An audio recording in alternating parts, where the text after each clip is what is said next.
The Utes of Utah are back in the Rose Bowl. What do they need to do to get a win this time against the Nittany Lions of Penn State? Let's go. Locked On Pac-12, your daily podcast on the Pac-12 Conference. It's the Locked On Podcast Network, your team every day.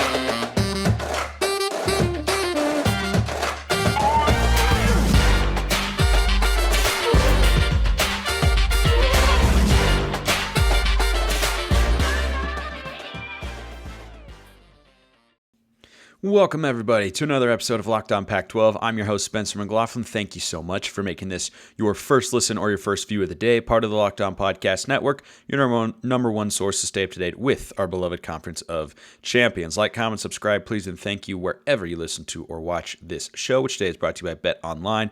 BetOnline has you covered this season with more props, odds, and lines than ever before. BetOnline, where the game starts, and we can't start a show or end or have a show talking about the Utes in the Rose Bowl without my man JT Wistrcill of Locked On Utes on YouTube and wherever you listen to your podcasts. If you're a Utah fan, you want daily Utah content, make sure you go check him out over there. JT, it's that time again. It's finally here. We've been waiting, and now the Utes are back in the Rose Bowl. How you feeling over there in Salt Lake City? I can't even tell you how excited I am to get this going. I was just thinking the other day, college football is so interesting, right? Just about how long of a gap you have between these games and everything. We've just been talking about it for so long, and I cannot wait to play this one. I think it's going to be a great game. It means so much to both teams. And what I mean by that was, you think about how many players opted out last year for Ohio State. They had two of their top receivers, and look, they had a great performance, but it feel like it didn't mean that much to them versus you can feel both fan bases, both programs. It feels like they desperately want this win. And it's going to be a lot of fun to see how it all plays out in Pasadena on Monday night. Yeah, I agree with you there. I think there isn't an element of like, oh, this is a step down, as it was for Ohio State a year ago, to not be in the college football playoff. I think it's where they both want to be. But let's talk about what Utah needs to do to get into that victory formation at the end of the game, parade, circle, whatever you want to call it at the end. What do you think are the biggest keys for the Utes going into this game?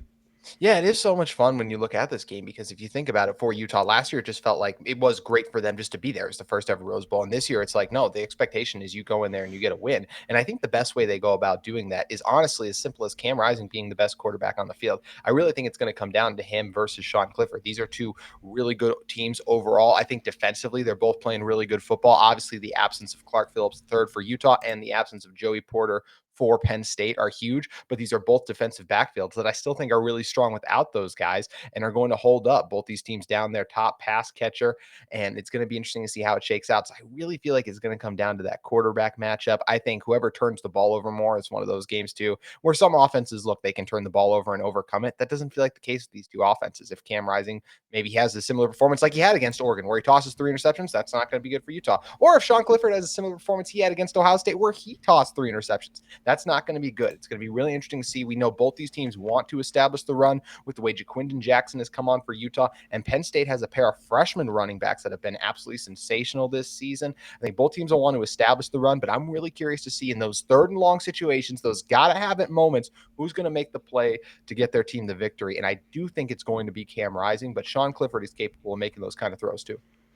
I think Cam Rising is extremely motivated to play in this game because he was in it last year. He, of course, played very well, wasn't in on that final drive, but Utah went and scored, right? That game was squarely on the Utes defense or perhaps a lack thereof in that particular outing. But is this going to be Cam Rising's last game? Like, is that the extra motivating factor that he has to play well? Because to me, when I look at these two quarterbacks, I think they're very similar. I don't think either is a high-level NFL guy, could maybe make a roster. I think Clifford's arm is a little bit more lively than Cam Rising's in that sense. But, you know, Rising could maybe make a roster somewhere. He's accurate. He's a leader. He's mobile. You know, he's got a couple traits. I think his arm leaves a lot to be desired in that department. But I think when you're looking at these two guys, Clifford, who is also, I believe, playing his last college football game because he's been around for forever. I don't know, 8 years, 7, 16, something in that sort of range. I think you have a couple guys who really do want to play in this game and play at a high level, but both have had those moments, haven't they, where you look at it, you go, what was that? Like, And they're both really good players. I'm not trying to disparage them. I'm saying that which one of those shows up, I think you're right. That could ultimately end up deciding the game. But I want to talk about the ground game for a sec, because Utah, we thought they'd be a good running team all year. They have been, but it hasn't been exclusively Tavion Thomas. And that's not what we thought coming into the year, but that's certainly what it has been. Is this now a Utah team that is running back by committee, and are you okay with that for the Utes offense? I am okay with that because honestly, Tavion Thomas wasn't the best running back for this Utah team. There's a reason he's not there anymore. And I know he has the toe injury still, but it just, things didn't click for him this year. And it took a while for them to get going last year, but they really never clicked this year. And that was unfortunate. But unfortunately, by the time Tavion had kind of figured out that it wasn't going to work for Tavion, was when Jaquindon Jackson really started to take off and became the lead running back. I mean, you're talking about a guy who started going into fall camp, the talk of basically Utah football was who's the backup quarterback, Bryson Barnes or Jaquindon Jackson. And I remember Jaquindon Jackson had this one run against Southern Utah. And actually to start last season, Utah had a Jaquindon Jackson red zone package they kind of played with. But Jaquindon ended up fumbling it. They went away with it. But every time he just ran the ball, you were like, that guy's special. You want to give him the ball. You want to give him more of those opportunities. And he's taken off. And with those more opportunities has really exploded. We saw what he did in the Pac-12 championship game. Just seems like every game he gets a little bit better. He's coming back to Utah next year, going to be a full-time running back too. That's where he's going to really try to make his push to make the NFL. And I really feel like he's going to be the guy who leads Utah in carries this game. He's had an extra month of practice too, which I think for most guys, it's like we're talking about an extra month just for them to heal up and get ready. I think for Cam Rising, that's really important because going into the Pac-12 championship game, I would say he was close to 90%, but you could still see he wasn't 100%. I expect him to be close to 100% in this one. I think for Jaquindon, every practice rep, since he's playing a position he hasn't played before, has totally changed. And yes, he's always been a quarterback who runs, but it's so different running in between the tackles and the physicality that takes, the vision, the adjustments. And it seems like every game he's gotten better. Mekhi Bernard is also playing some of his best football right now. What he provides for the Utes as a pass catcher out of the backfield. In fact, the best pass he ever caught as a Ute was in last year's Rose Bowl when he made an incredible grab. Now he's more famous than last year's Rose Bowl, obviously, for what he was trying to do in coverage and failed to do, but he's made plays for the Utes in the passing game too. So I really feel like when you talk about those two guys, whatever Jalen Glover is going to give you is a bonus. It feels like he's kind of been phased out right now, and these are the two main guys they're rolling with at the moment. But I do really like what the Utes have in that 1-2 punch. I think the thing I'm more curious about is how this offensive line that has improved all season long. You had a lot of guys who most of them returning starters, but were playing out of position or in new positions, continue to gel and get better against one of the better front sevens they played all year. I mean, this is a very good Penn State defense. I know they lost their two best games, but those two games were against two teams in the college football playoff now. It's a very good front seven led by a young guy in Abdul Carter for the Nittany Lions. And I really want to see how is this Utah offensive line going to do getting to the second level. I think they can get that initial push on the defensive line, but can they contain those linebackers and make, instead of 3-yard runs, can it be 6-7 yard runs and the Utes really be effective on the ground? It's going to be a lot of fun to watch and see if they are able to do it. Yeah, one reason I think this is a great matchup is both teams are very evenly matched. The betting line reflects that, by the way. Our friends at BetOnline have got this as the Utes favored by 2 points. We'll tell you later why I, and I assume JT as well, do like the Utes in this game. But both teams, I think, are good football teams. I don't think they are great, because Utah is a very good football team and Penn State is a very good football team, but neither one is great. It's why they didn't get into the college football playoff, because Utah should have beaten Florida, but they didn't. They could have beaten UCLA or Oregon, but they did not. But you shouldn't focus in on the negatives with these two teams. And I think the stage that they are setting is shaping up for a really great Rose Bowl. We'll talk about that after. I remind you that, let's say you're hanging out with some friends and putting back a few drinks, and a few becomes too many, and as the evening comes to an end and people start to head out, especially on New Year's Eve, you think of calling for a ride, but you think, nah, you live nearby, you can make it home okay, it's no big deal. What are the odds you get pulled over anyway? Even so, what's the worst that could happen? Your insurance goes up, lose your license, lose your job, total your car, kill someone. A lot of bad things can happen there. Everyone knows about the risks of driving drunk. The results are tragic and often deadly. That still doesn't stop everyone, unfortunately, from getting behind the wheel while under the influence. That's why police officers are out there right now looking for impaired drivers on our roads to save lives. So if you think you're okay to drive after a few drinks, think again, play it safe, and plan ahead to get a ride. It only takes one mistake to change your life or someone else's forever. Guys, Uber and Lyft are so easy to use. They're right there on your phone. Just set it up. Drive sober or get pulled over. This message brought to you by the National Highway Traffic Safety Administration. So, JT, I think this stage in this game is fantastic because of what the game means to these teams. And we touched on it a bit earlier, but I wanted to expand on it. Ohio State won the game last year, even though it did not mean as much to that team as it did to Utah. They just had an all-time performance from Jackson Smith and Jigba and CJ Stroud, who went crazy on a depleted Utah secondary. But these are two teams that are good programs, really good, consistent winning programs. They've had coaches who have been there for a long time who want to get to this sort of game and who want to win this sort of game to legitimize their teams and their programs in the eyes of the rest of the college football landscape. And there's no better stage to do that on, right? Utah got a lot of respect last year in the national media landscape and with other college football fan bases putting up that fight in that game against Ohio State. I mean, they basically played them to a tie, right? Lost on the last second field goal. But winning the game still does matter and still does mean a little bit more. And I think what could be so great about this Rose Bowl is that they are both in a position where they don't see this game as a step down or not reaching their goals. Sure, Utah had aspirations of getting to the playoff this year, but they still haven't won a Rose Bowl in their ever. It's never happened. They've won a New Year's Six/BCS Bowl before, right, in that 13-0 season, but they have never won the Rose Bowl. And this one always means a little bit more. It is, as they say, the granddaddy of them all. I truly believe that when you talk about the guys like Cam Rising, Dalton Kincaid, obviously Brent Keithy lost to injury, but that core group, there were 17 returning starters for this Utah team.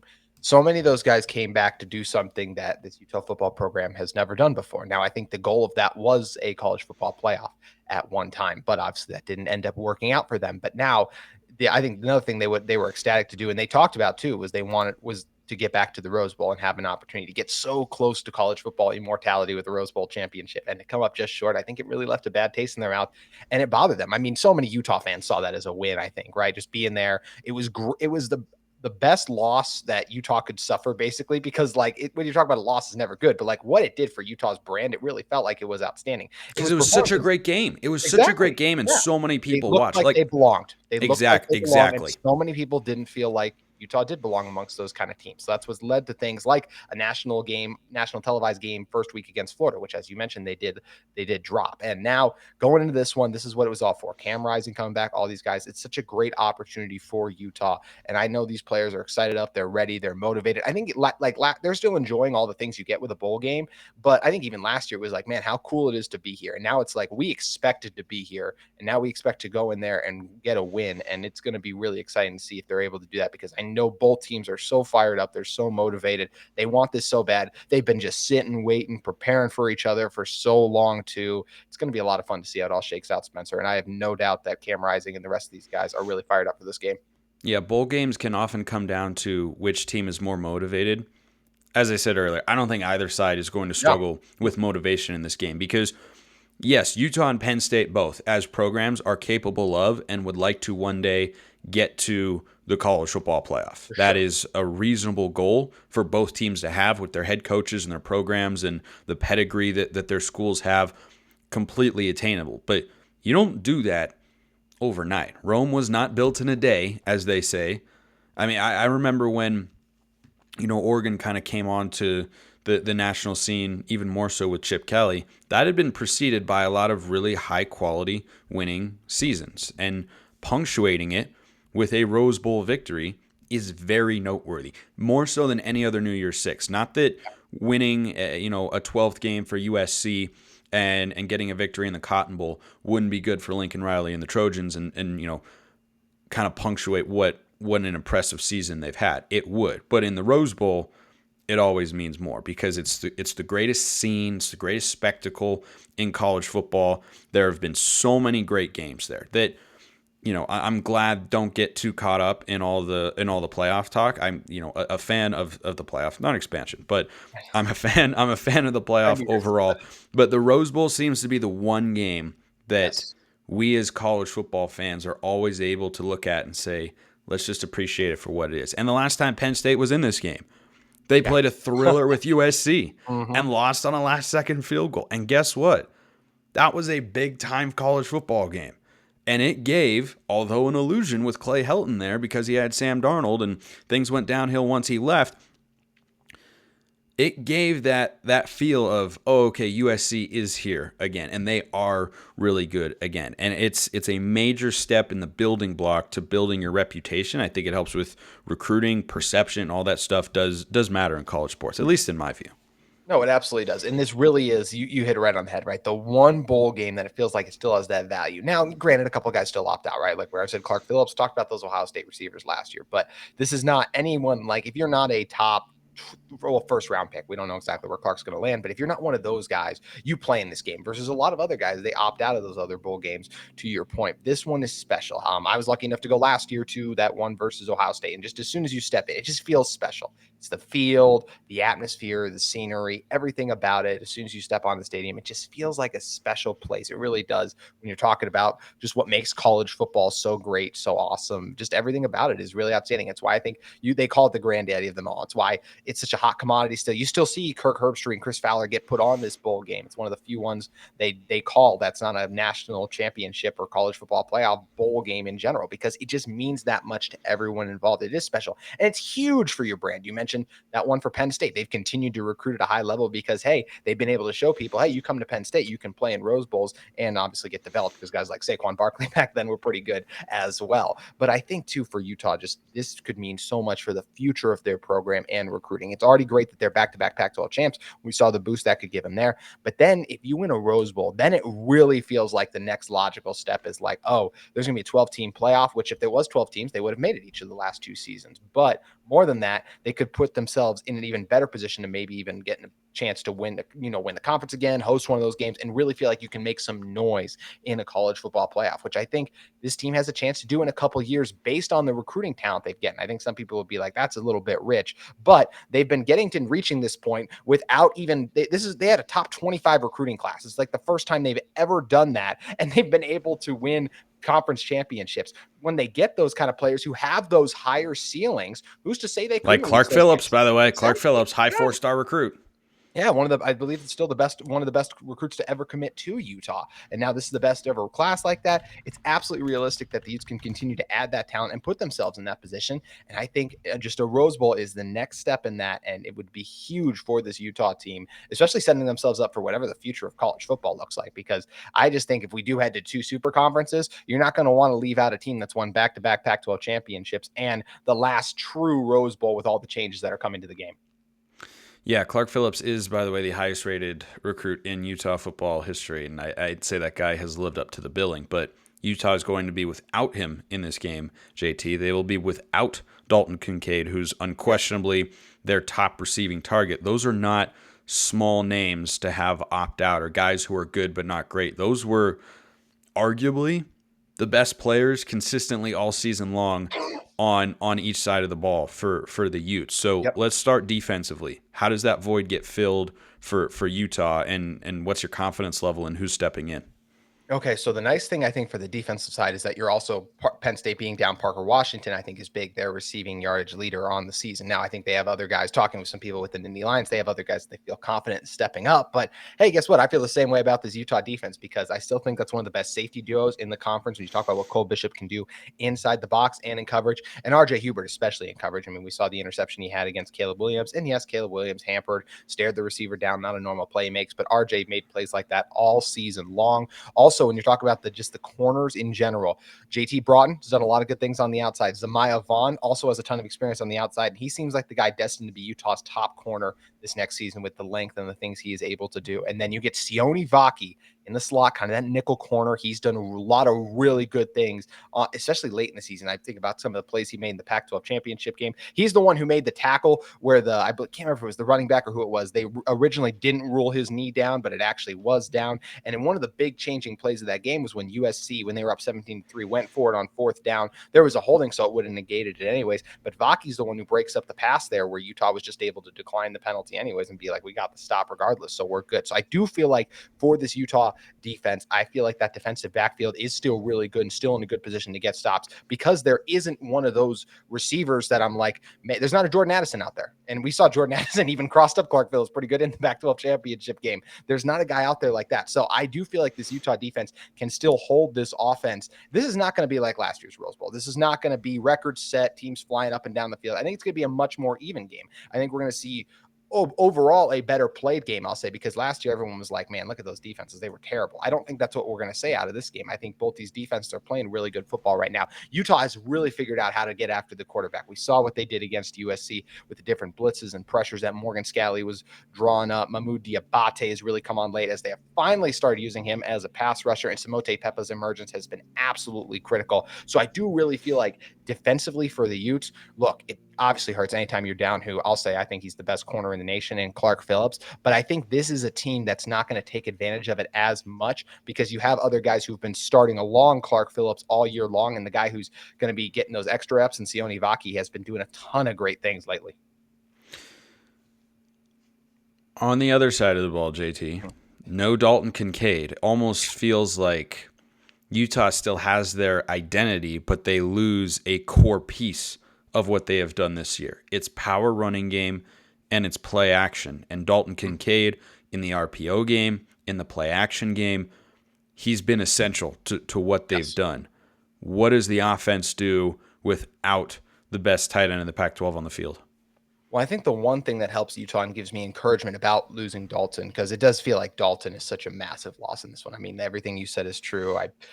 He's been such a critical part of this offense all season. I think the thing that leads me to think like, okay, they can still survive without him and still move the ball and do a lot of those things was I look at the Pac-12 championship game. He was a contributor to that, but he was not. It's not like the first time he played USC. Dalton, Kincaid, Cam Rising put the teams on their back. Good point. That was not the last one. It was a team effort. Yes, Dalton made some conversions on third downs that helped out, but so many other plays were made by the other guys too. It wasn't just where's Dalton. And in fact, the one thing I think might help Cam a little bit too with Dalton being out, as crazy as that sounds, is a lot of his interceptions on the season have come with him trying to force the ball to Dalton Kincaid and him making a play. I think is one of the critical ones against Oregon where Dalton was it was. Yeah, mm-hmm. Oregon had bracketed him. They brought a safety down after the linebacker kind of chipped him, and Cam felt the pressure from the backside and was bailing out, going to Dalton Kincaid, right? Because that's kind of his safety blanket. That's kind of his comfortable target. But now without that, is there a guy who pretty clearly steps into that role for Cam Rising?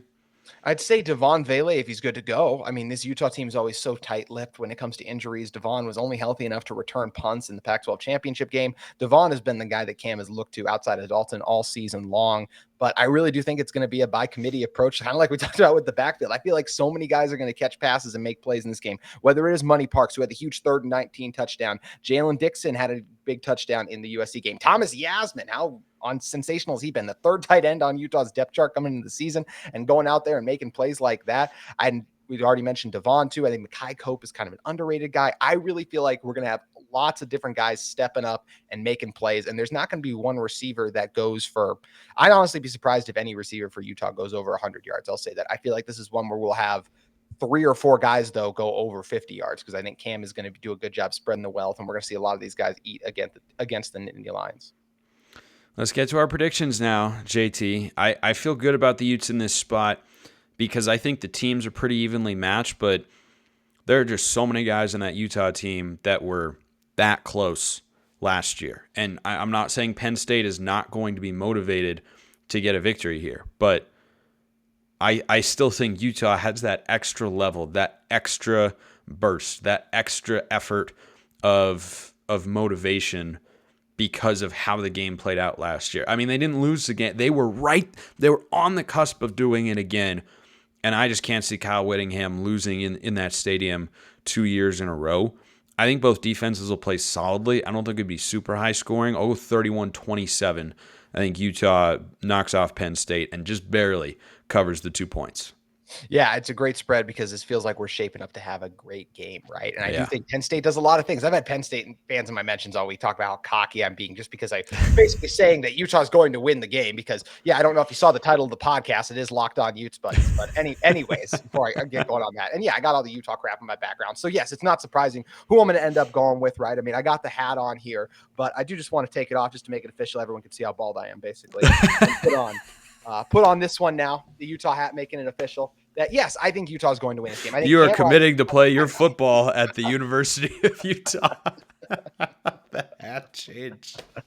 I do think Cam Rising has an outstanding performance in this one. I think the Utah offensive line does a good job. Maybe Cam gets sacked once, maybe twice, but I think overall we're talking about, man, Cam was protected most of the game. I think Jaquindon Jackson has a good game on the ground. I don't see any Utah running back rushing for anything outlandish like 150 yards in this one. I really think it's going to be similar to the Pac-12 championship game where Cam Rising got the MVP, but I really felt like everyone deserved the MVP almost. I mean, Morgan Scalley, Andy Ludwig, the game plans they drew up, everyone contributing, making big plays. It felt like such a team win, and I feel like that's what it's going to be again. I think late in this game, I'll say Cole Bishop, I think, will be the guy. Cole Bishop is going to get an interception, or one of these DBs is going to make a play and turn Sean Clifford over, and that'll be the turning point in the game. This is going to be a great back and forth affair, I think, but in the end, the Utes make a couple of those extra plays. Cam Rising plays the entire game this time and finishes out with a win for the Utes. I'm going to go a narrow Utah victory, 34-31. The Utes are Rose Bowl champs.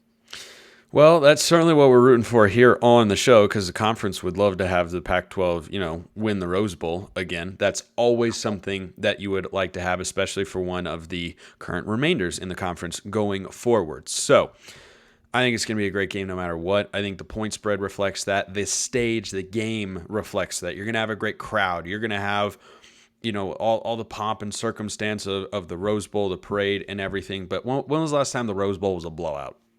I don't know either. It's just not how that works, and hopefully that's not the case tonight. Thanks to my man, JT Wistrcill, host of Locked On Utes on YouTube and wherever you listen to your podcasts.